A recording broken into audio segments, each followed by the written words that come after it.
తళుకుమన్నా చుక్కని బాధ్యతై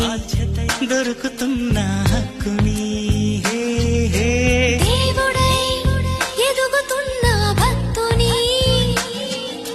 సూత్రమై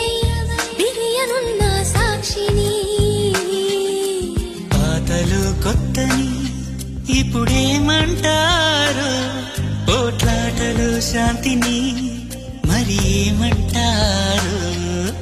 తప్పులో ఒప్పుని ఇప్పుడేమంటారు గత జన్మలో అప్పుని అసలేమంటారు నాలో నువ్వు నీ ఇక నీలో నేను నీ మాకేమేమని మన దారే మనదని రాసుకున్న ఆత్మచరితని అదా